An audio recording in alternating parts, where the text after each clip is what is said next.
दुसरीकडे आपण जी दृश्य पाहतोय ती तीच आहेत की ज्या वेळेला हसन मुश्रीफ यांची नात हिला बातमी कळली त्यानंतर मात्र तिला अश्रू अनावर झालेले आहेत। ही दृश्य एकदा पाहूयात।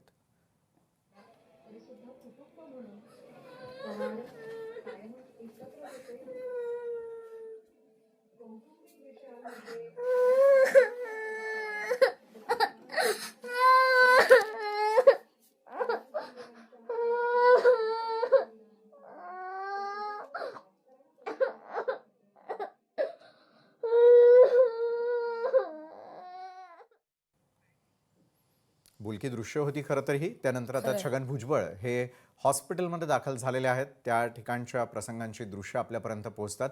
अनेक राजकीय नेते मंडळी ही आता अजितदादांच्या पार्थिवाचं दर्शन घेण्यासाठी शेवटचा निरोप देण्यासाठी तयारी करताना देखील दिसून येत आहेत।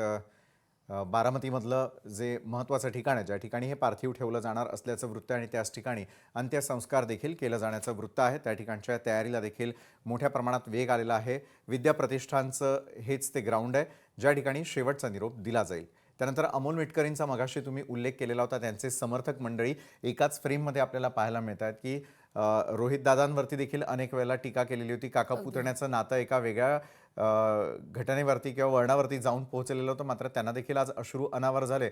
दुसरीकडे स्वतः हसन मुश्रीफ असतील, विविध नेते मंडळी असतील, धनंजय मुंडेंची तर बोलकी प्रतिक्रिया होती की आपल्याला वडील नाहीये याची जाणीवच कधी होऊ दिली नाही, ते अजितदादा आपल्याला पोरकं करून गेलेले आहेत आणि इतर नेते मंडळींना अश्रू अनावर झाल्याचं आपण एकाच वेळी लोकशाही मराठीच्या टेलिव्हिजन स्क्रीनवर पाहतो आहोत।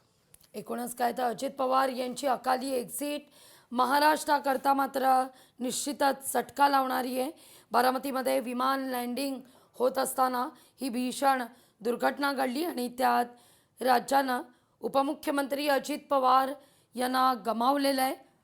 महाराष्ट्रानं आज कणखर नेतृत्व हे गमावलं अशी भावना सर्व स्तरातून व्यक्त होते।